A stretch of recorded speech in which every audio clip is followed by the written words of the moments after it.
I don't remember what song was playing when the plane took off. I just remember the sky, how blank it looked outside the window, like a sheet of paper waiting to be written on. I leaned my head against the cold pane and tried not to think about everything I hadn't said to him in the last 3 years. Jacob used to be my favorite person in the world. That's not dramatic, it's just true. He was 5 years older, which as a kid felt like having a built-in superhero in the house. He taught me how to draw three-dimensional boxes and told off boys who teased me in the 4th grade. When our parents fought, and they always did, he'd sneak into my room at night and make shadow puppets on the ceiling to distract me. But time is a strange kind of thief. Somewhere between his graduation and my first heartbreak, something cracked. Phone calls turned into texts. Texts into silence. Holidays passed like flickering porch lights in the rearview mirror, distant, forgettable. Still, when I got the wedding invitation, my heart skipped. Not in that romantic, soft-focus movie way, more like a hiccup. The kind you don't expect, that jolts you out of whatever rut you were used to sitting in. Maybe this is it, I thought. The reset. I said yes before thinking it through. Booked the ticket. Bought a dress I couldn't afford. Rehearsed a toast in front of my bathroom mirror while brushing my teeth. I told myself it didn't have to be anything grand, just a simple story, a few childhood memories, a quiet way of saying, I still love you. I always did. The woman next to me on the flight had a baby asleep on her chest and gave me a warm smile when I sat down. I smiled back but kept to myself. I had a speech to revise. By the time I landed in San Diego, the sun was setting in that golden, buttery way that always makes you feel like you've stepped onto a movie set. I walked through the airport, suitcase dragging behind me like a second spine, and spotted Jacob leaning against a pillar near the baggage claim. He looked older. More polished. The baby curls he used to curse were gone, his jaw sharper, his shirt tucked neatly into navy slacks. He opened his arms for a hug, and for half a second I hesitated, not because I didn't want to, but because something in his face looked rehearsed. You look good, he said, pulling away. So do you, I lied. He took my bag, asked about the flight, made a joke about how LAX would have been worse. Nothing too deep. Nothing too real. The drive to the hotel was filled with GPS instructions and shallow updates. He mentioned Melissa's family had flown in from Chicago, that the rehearsal dinner would be at some trendy Mediterranean place, and that the wedding planner had a clipboard for everything. Oh, and just a heads up, he added as we turned into the hotel driveway, Mom and Dad are in the same building but different floors. Less drama that way. I gave a tight smile. Noted. The hotel lobby smelled like lemons and expensive fabric softener. It was the kind of place where the front desk workers had perfect posture and called you miss like you were someone important. Jacob handed me a keycard and kissed my cheek. Get some rest. Tomorrow's a big day. But I didn't rest. I sat on the edge of the hotel bed, the dress I'd packed hanging from the doorframe, my speech in my lap. I reread it 3 times, each pass softening the corners of my nervousness. It wasn't a masterpiece, just a story about the time we got lost in the woods behind Grandma's house and he swore he could read moss patterns to find our way back. He couldn't. But he tried. And that mattered. I thought it would make him smile. The rehearsal dinner was the kind of event people post about on Instagram with the caption #blessed. Long tables under string lights, everyone dressed in that effortless, rich people casual way. Melissa wore a white jumpsuit that made her look like she belonged on a magazine cover. Her hair was twisted into an updo so precise I wondered if it was bulletproof. She greeted me with a quick air kiss. Nora! So glad you made it. Her smile didn't touch her eyes. Wouldn't have missed it, I said, hoping I sounded warmer than I felt. The seating chart placed me at the far end of the table, next to the officiant and someone's distant cousin who had already had 3 glasses of wine. Jacob was at the center, golden in the candlelight, laughing with Melissa's brothers like he'd known them forever. When the appetizers arrived, I caught his eye and lifted my glass in a tiny toast. He smiled. Not big. Not warm. Just enough. Melissa stood up first, clinking her glass with the side of a knife. The room quieted like a curtain had dropped. She began to speak, sweet, soft, exactly what you'd expect. She called Jacob her compass, her calm, her greatest adventure. The crowd cooed. I smiled. My fingers brushed the folded paper in my clutch. And then the clinking stopped. She sat down. People applauded politely. A few phones were lifted for photos. I waited. Jacob stood up, thanked everyone for coming, told a joke about the open bar. He complimented the food, made a toast to love, and gave a nod to all the incredible women in Melissa's life who helped plan this. I waited. He glanced my way. Said, and of course, thanks to my sister Nora for flying out here. That was it. No invitation. No cue. No moment. I stared at him, the room spinning just slightly. He raised his glass, everyone followed, and then the music kicked back in. I sat there with the toast still folded in my hand. Later that night, I found him outside by the valet. I asked, gently, "Hey. I thought maybe I'd get to say a few words tonight." His eyes darted toward the restaurant door, like he was checking if someone was listening. "Oh," he said. "Yeah. About that." I waited. He scratched the back of his neck. "Melissa just thought it might be better if we kept the speeches simple. You know, not too many voices. She was nervous your speech might, I don't know, outshine hers or something." Outshine hers. The words slid down my spine like ice.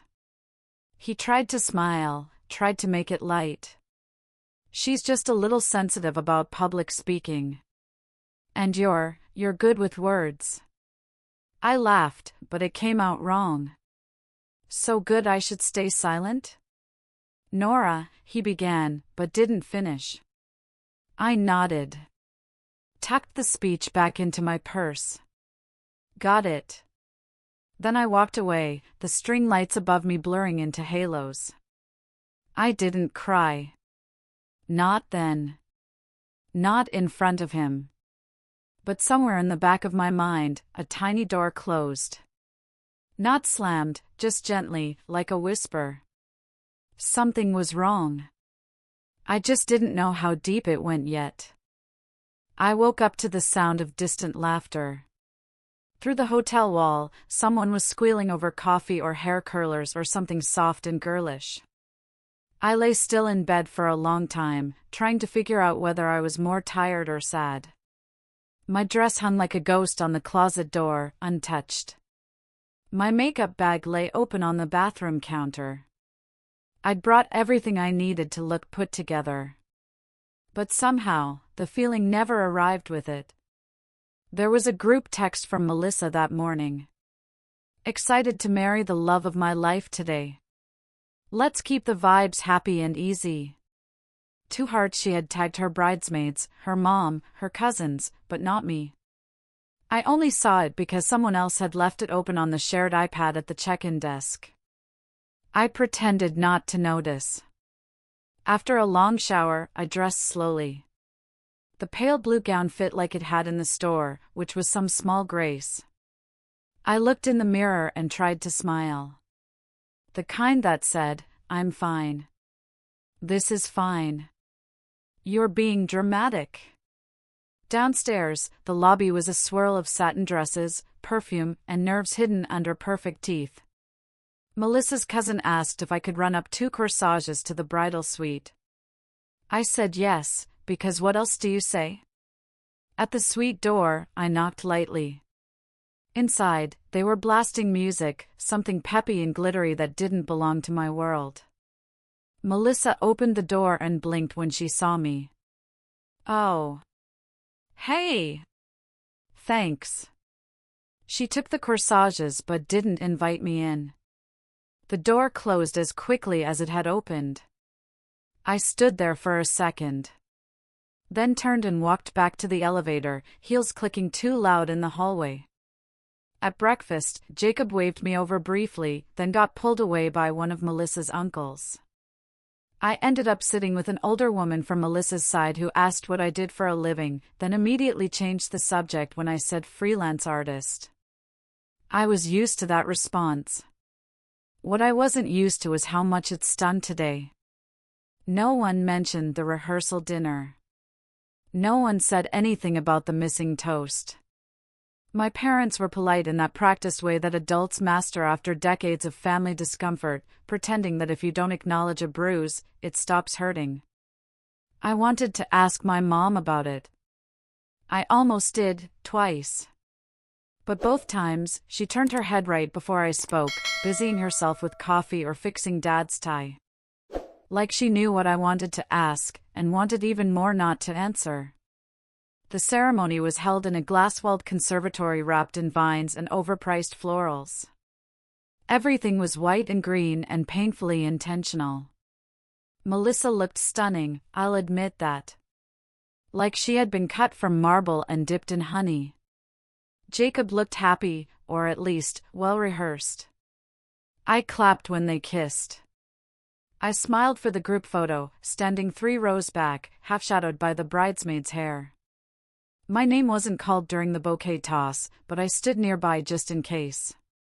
At the reception, I walked toward the seating chart and scanned the board. My name wasn't there. I paused. Checked again. Nothing. After a few awkward seconds, a coordinator, clipboard in hand, headset in place, breezed by and said, "Oh, you're Nora? You're at table 12, far side by the patio heaters." Like it was normal. Like I hadn't just been quietly erased from the page. Table 12 was near the exit, close enough to hear the parking lot door bang open every 10 minutes. The centerpiece was wilted, probably leftover from another table. A dad with 2 small kids sat across from me. One spilled Sprite in his lap. The dad didn't say a word to me all night.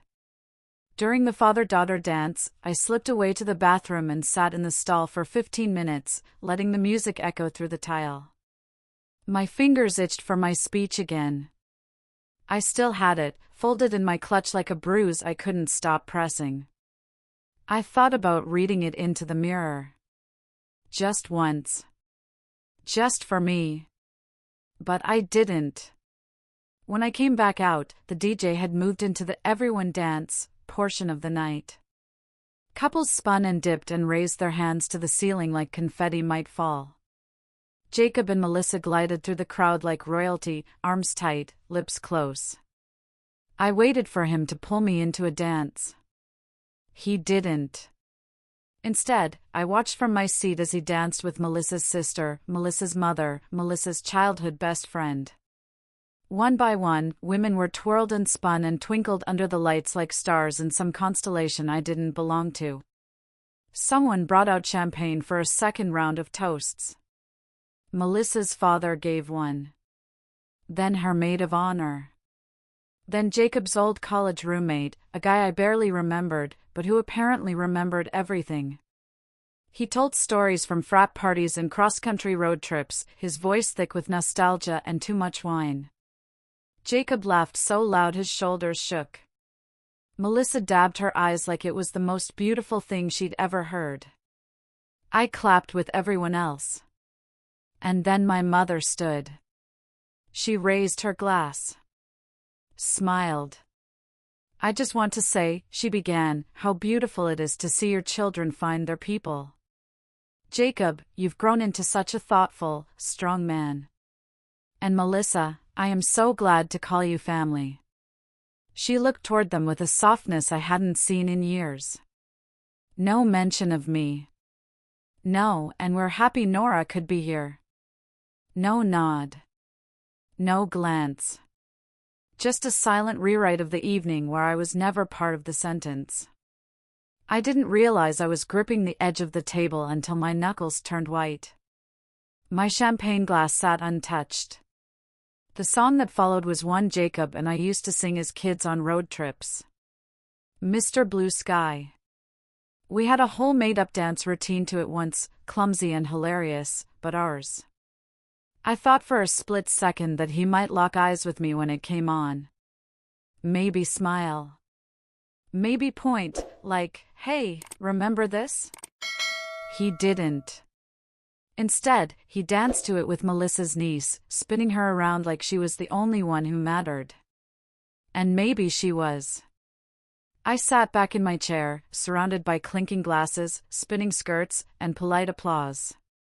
A waiter dropped off a slice of cake at my table without a word. I took a bite and it tasted like nothing. Then came the moment.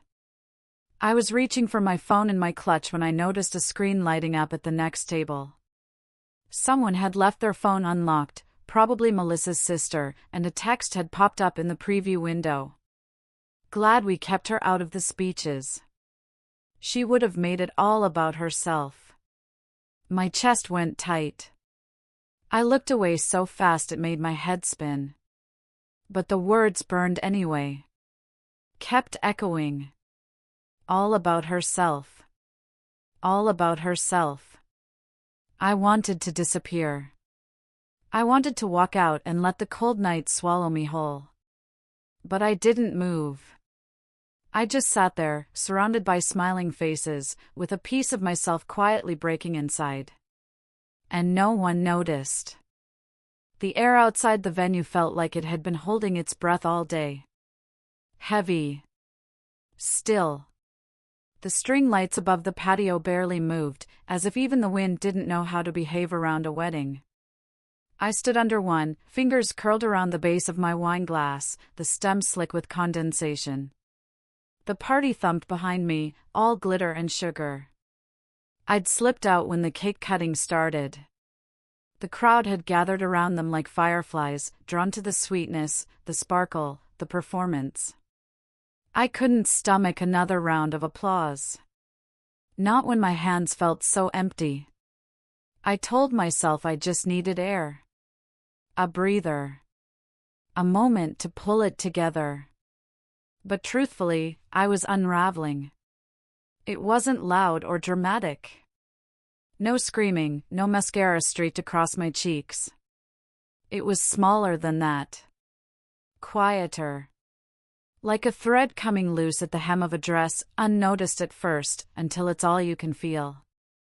I wandered down the side of the building where the lights didn't reach. Past a row of hydrangeas, half wilted under the California sun. That's when I heard it, voices. Low. Familiar. I paused. Stepped back into the shadows. I didn't mean to eavesdrop. I didn't want to. But once I heard my name, I couldn't move. It was Jacob.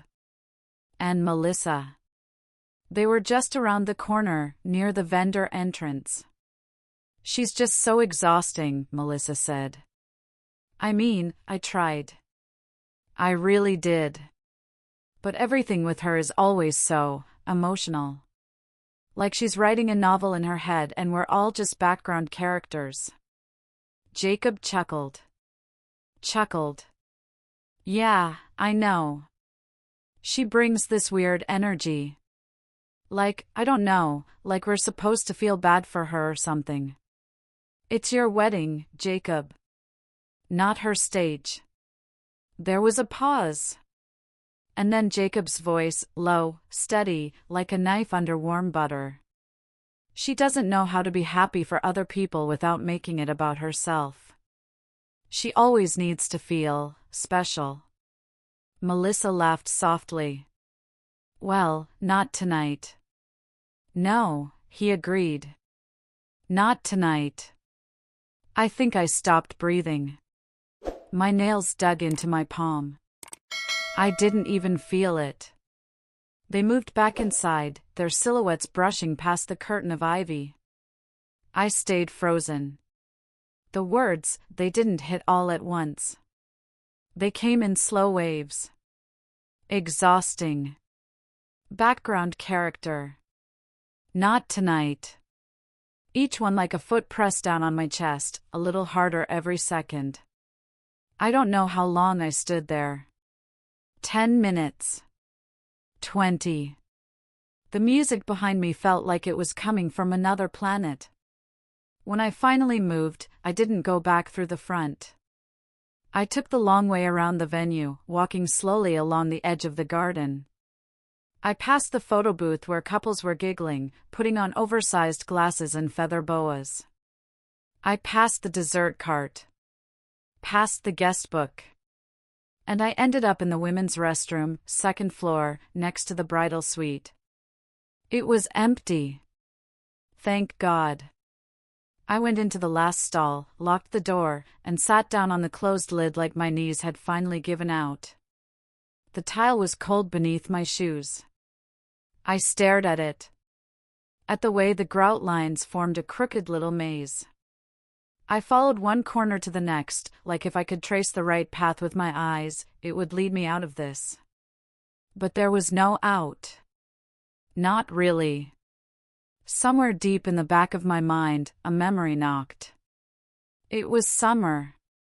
I was 8. Jacob was 13. There was a storm, one of those booming, violent ones that made the power flicker and the windows rattle. Our parents were fighting upstairs, yelling about money or someone's missed call or who left the car lights on. Jacob had grabbed my hand and pulled me down into the basement. We built a fort with couch cushions and old blankets. Sat inside it with flashlights and leftover Halloween candy we weren't supposed to have. I was scared. Not of the thunder, but of the voices upstairs. Jacob had looked at me, serious, the way only an older brother can be, and said, "Don't worry, Nori. I'll always be your big brother. No matter what." And I had believed him. Every syllable. Every word. He was my safe place. And now? Now he was the one throwing matches at me while I stood knee-deep in gasoline.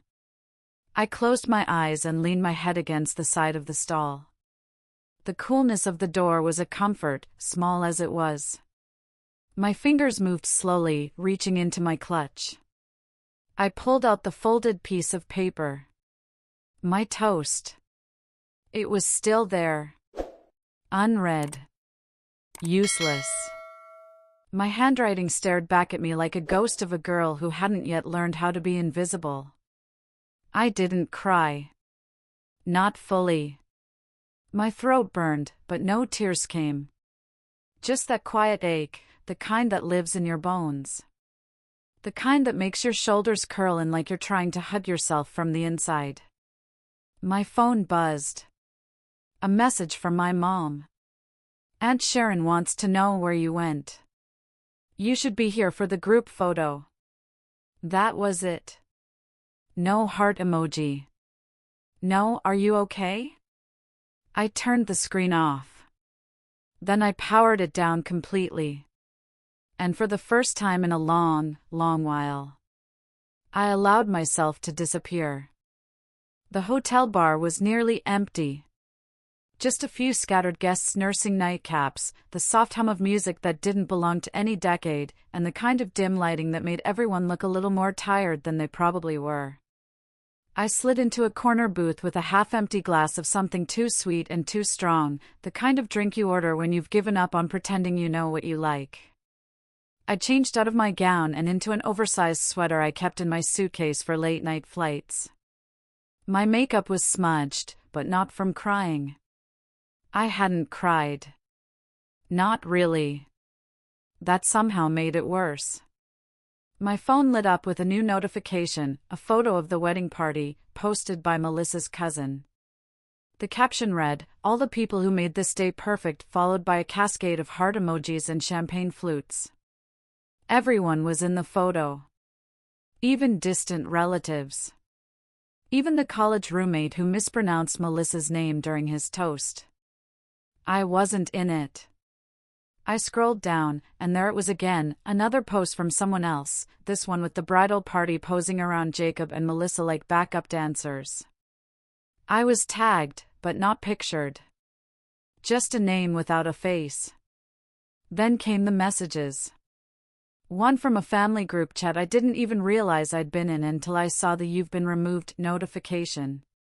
Another from my mother. You really should have stayed. Melissa was hurt you left without saying goodbye. No question. No, what happened? Just that. They had chosen their story. I was the difficult one. The over-emotional sister. The one who made things about herself. That's the thing about family. They'll rewrite history in real time, with clean smiles and blurry edges, and no one will ask for the director's cut. I opened my clutch and took out the paper. My toast. Still folded. A little worn now, the corners curling from being handled too many times. I unfolded it carefully, like it was something sacred. And I read it to myself, barely moving my lips. Jacob, when we were little, you used to hold my hand in storms. You'd tell me that thunder was just the sky clearing its throat, getting ready to tell a story. You said you'd always be my big brother, no matter what. And somehow, I believed that even when we stopped talking as much, even when the distance grew. I still believed it. I want you to know I see the man you've become. I see the way you love her. I see how hard you try to do the right thing. And I'm proud of you. I don't say that enough. I probably never did. But I am. I'm so proud to be your sister. And I hope, maybe not today, maybe not even soon, but I hope one day, we'll find our way back. To that basement. That flashlight. That promise. I stopped reading. There was a stillness in me I couldn't quite describe. Like something had torn, but in the tearing, something else had been set free. That was beautiful. I looked up, startled. The bartender, a woman around my age, with tired eyes and a gold hoop in one ear, was standing a few feet away, drying a glass. She hadn't interrupted. Just waited. Gently. I didn't mean to eavesdrop, she added. But, whoever that was for, they're lucky. Even if they don't know it. I smiled, small and surprised. It was supposed to be a toast. She tilted her head. You give it? I shook mine. Didn't get the chance. She nodded, like she understood. Their loss. And something about the way she said it, not like a cliché, but like a fact, settled deep in my chest. After she walked away, I sat with it for a while. The words. The silence. The fact that someone, a stranger, had heard me. Not because they had to. Because they chose to. Maybe it wasn't about being seen by everyone. Maybe it was just about not erasing yourself. An hour later, I found myself standing in front of Jacob's hotel room door, clutching the letter I'd just written on hotel stationery. My handwriting was uneven, the ink a little smudged in places, but the message was clear. I wrote about the speech. I wrote about how much I wanted to believe we could still find our way back. I told him I loved him. Not in a bitter way. Not as a weapon. Just, plainly. Like I always had. I slipped the folded paper and the original speech inside the envelope and tucked it under his door. I didn't know if he'd read it. I didn't know if he'd even care. But for the first time all weekend, I felt like I had said what needed to be said. Back in my room, I powered on my phone again. A few more texts from people I didn't have the energy to answer. I scrolled through Instagram out of habit. And then I saw it. A screenshot. Sent by a friend I hadn't spoken to in months. She had seen the earlier post, the one where someone called me attention-seeking in a comment thread. And she'd replied. Actually, I was there for the rehearsal. She was nothing but kind. She didn't tag me. Didn't need to. It was small. Barely a ripple. But it was there. Proof. A tiny flag planted in the soil of a battlefield I never wanted to be on. I stared at it for a long time. Then, slowly, I put my phone down. And for the first time that night, I exhaled without shaking. 3 days after the wedding, the city greeted me like an old friend who didn't ask questions. New York was loud and indifferent, exactly what I needed.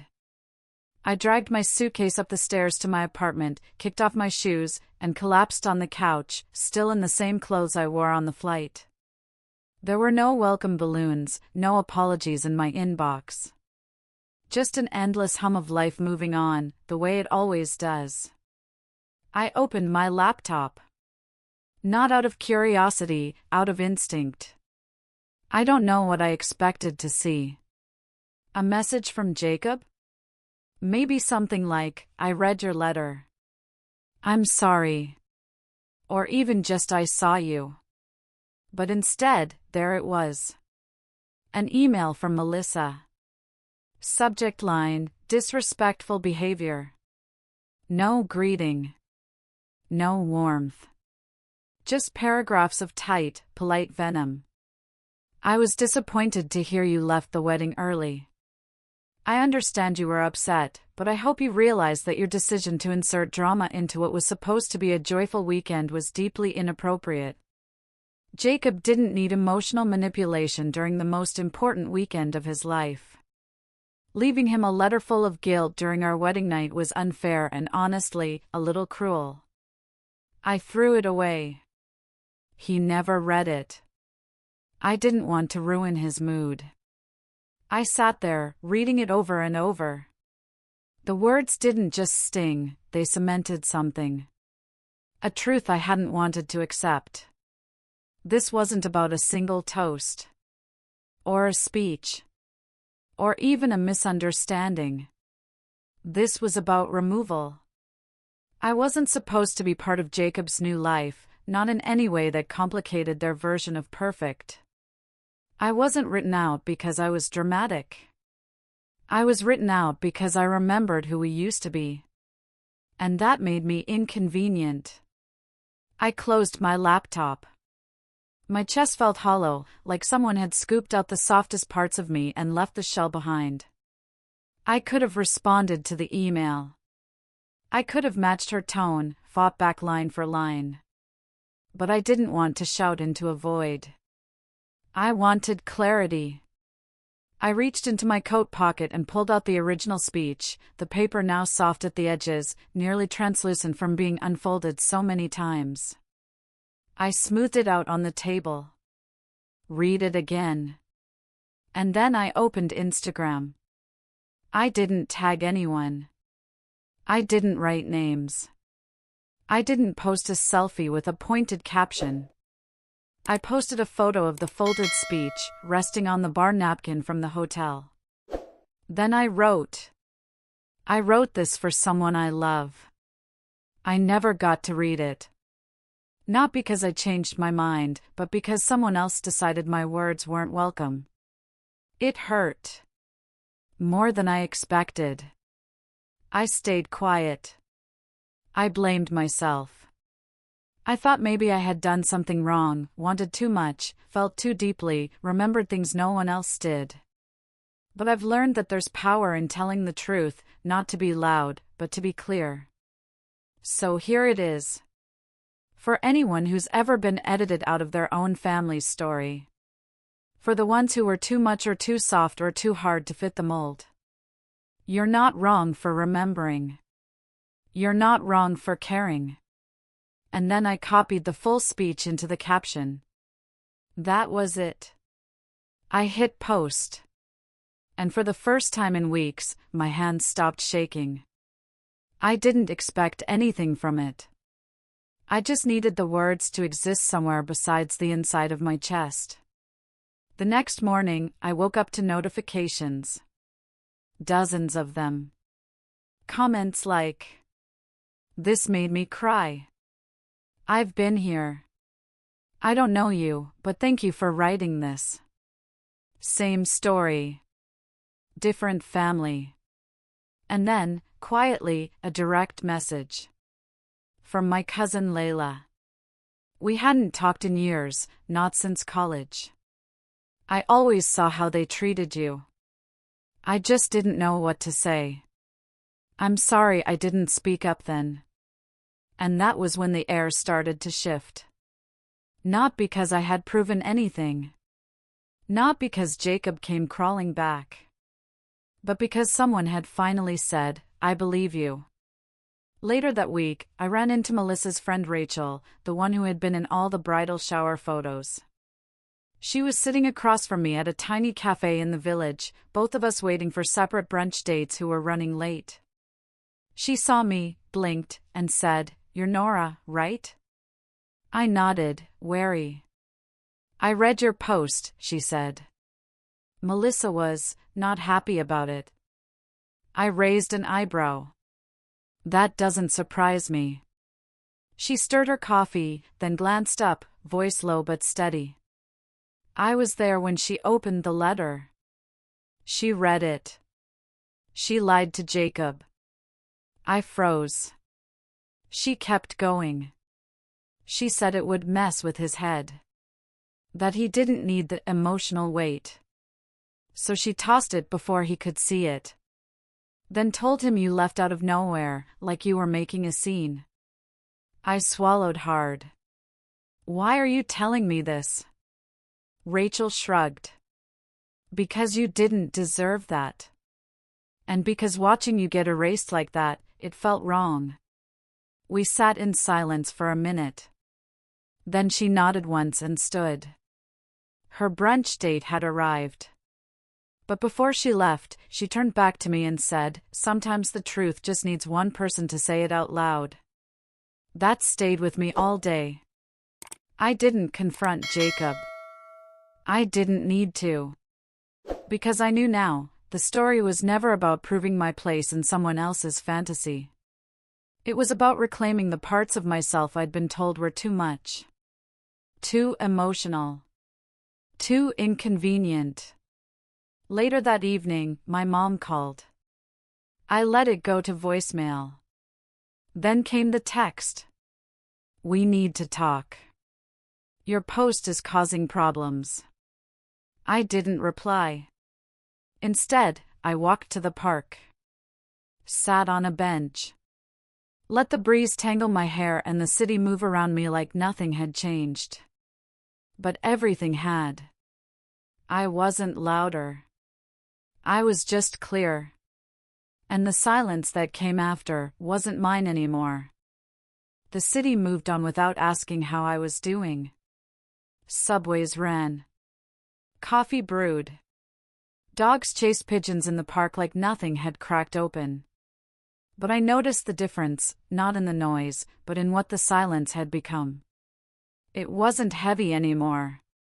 In the days that followed my post, something strange happened. My inbox, once a quiet museum of unanswered questions, filled with stories. Strangers. Friends I hadn't heard from in years. Even people I'd only met once at a bookstore event or an art exhibit. They all said some version of the same thing: "This happened to me too." Not always at weddings. Sometimes at funerals. Sometimes in kitchens, group chats, holiday dinners. Spaces that should have felt safe but didn't. Moments that should have held them but instead made them disappear. There was comfort in it. Not joy. Not vindication. Just understanding. A quiet hum that said, "You're not crazy.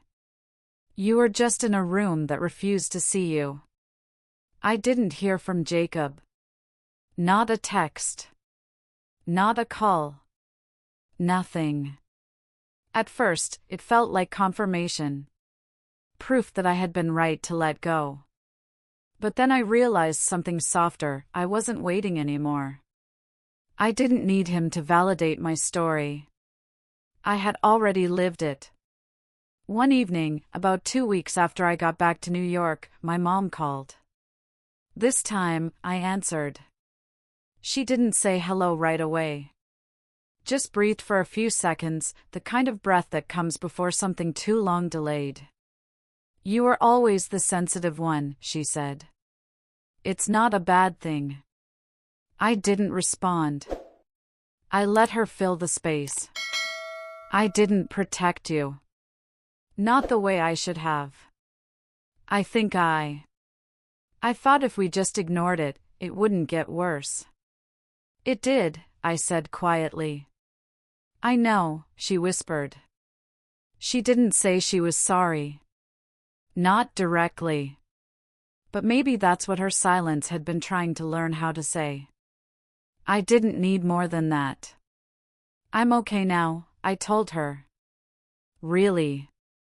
And I meant it. That weekend, I walked to Central Park. The air was cooler than I expected for spring, the kind of cool that wakes you up without asking permission. I found a bench near the lake, the one tucked beneath the archway where the musicians usually gather. It was empty that day.